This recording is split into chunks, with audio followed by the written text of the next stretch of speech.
Shalom kekasih-kekasih Tuhan. Renungan pada hari ini berjudul Kambing Hitam. Sebelum kita mendengarkan renungan pada saat ini, marilah kita sama-sama mengawalinya dengan berdoa. Bapa, di dalam nama Tuhan Yesus Kristus ya Roh Kudus, hidup kami ini milik-Mu ya Tuhan. Untuk itu terangilah hati kami dengan terang kebenaran firman-Mu. Kami sambut berkat firman-Mu di dalam nama Tuhan Yesus Kristus. Amin. Firman Tuhan pada saat ini terambil dari Yakobus 1 ayat 13 sampai dengan 14. Apabila seorang dicobai, janganlah ia berkata, pencobaan ini datang dari Allah. Sebab Allah tidak dapat dicobai oleh yang jahat, dan ia sendiri tidak mencobai siapapun. Tetapi tiap-tiap orang dicobai oleh keinginannya sendiri karena ia diseret dan dipikat olehnya. Kekasih-kekasih Tuhan, di dunia ini ada istilah yang bernama kambing hitam, yaitu orang yang dalam suatu peristiwa sebenarnya dia tidak bersalah, tetapi dia dipersalahkan atau dijadikan tumpuan kesalahan. Upaya mengkambing hitamkan orang lain adalah bentuk pembelaan diri supaya dia terbebas dari kesalahan yang telah diperbuatnya. Pada dasarnya, setiap orang di dunia ini tidak ada yang mau dipersalahkan. Mereka akan berusaha bagaimana caranya untuk melakukan pembelaan diri sehingga dia bisa terbebas dari kesalahan yang telah diperbuatnya.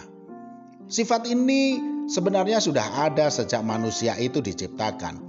Hal ini terbukti ketika Adam tidak mau dipersalahkan atas pelanggaran perintah Tuhan untuk tidak memakan buah dari pohon terlarang. Maka dia mengkambing hitamkan Hawa supaya Hawa saja yang dipersalahkan. Padahal dosa itu dilakukannya bersama-sama. Hal ini tertulis dalam Kejadian 3 ayat 12. Dikatakan demikian. Manusia itu menjawab, perempuan yang kau tempatkan di sisiku, dialah yang memberi dari buah pohon itu kepadaku, maka ku makan.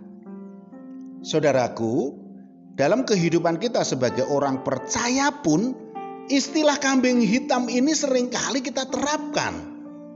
Hebatnya, yang kita jadikan kambing hitam itu bukan manusia, tetapi adalah Tuhan. Ya, Tuhanlah yang kita jadikan kambing hitam. Ketika kita sedang mengalami pencobaan, seringkali yang kita persalahkan adalah Tuhan. Kita berkata, Tuhan, mengapa cobaan ini kau berikan kepadaku? Mengapa aku mengalami masalah seperti ini? Saudaraku, secara tidak langsung kita sudah menuduh Tuhan bahwa segala persoalan dan masalah yang kita alami adalah dari Tuhan. Padahal awal mula masalah itu bersumber dari diri kita sendiri. Oleh sebab itulah Yakobus mengingatkan kita, apabila seorang dicobai, janganlah ia berkata, pencobaan ini datang dari Allah. Tuhan itu sangat mengasihi kita, saudaraku. Bagaimana dia bisa mencobai kita? Tuhan itu tidak pernah mencobai kita, tetapi nafsu kedagingan kitalah yang membuat kita bisa jatuh ke dalam pencobaan itu.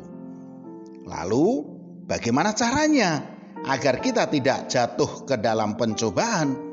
Tuhan Yesus sudah memberi kita solusi tentang hal ini, saudaraku. Hal ini tertulis dalam Matius 26 ayat 41. Berjaga-jagalah dan berdoalah supaya kamu jangan jatuh ke dalam pencobaan. Roh memang penurut, tetapi daging lemah. Artinya, kita harus berjalan seturut dengan firman Tuhan, melibatkan Tuhan dan mengandalkan Tuhan Yesus dalam segala perkara. Terus mengadakan hubungan dengan Tuhan dengan cara setia dalam berdoa. Dengan begitu kita akan dikuatkan dalam segala keadaan, saudaraku. Sebab daging kita ini lemah, dan hanya bersama Tuhan Yesuslah kita akan dimampukan dan kita menjadi kuat. Ibrani 2 ayat 18 mengatakan, sebab oleh karena ia sendiri telah menderita karena pencobaan, maka ia dapat menolong mereka yang dicobai. Amin. Mari kita berdoa. Bapa, di dalam nama Tuhan Yesus Kristus ya Roh Kudus, kami mau menghidupi diri kami dengan kebenaran firman-Mu ya Tuhan. Agar dimanapun juga kami berada senantiasa memancarkan sinar kemuliaan-Mu. Di dalam nama Tuhan Yesus Kristus, amin. Selamat beraktivitas dan tetap semangat. Tuhan Yesus Kristus memberkati.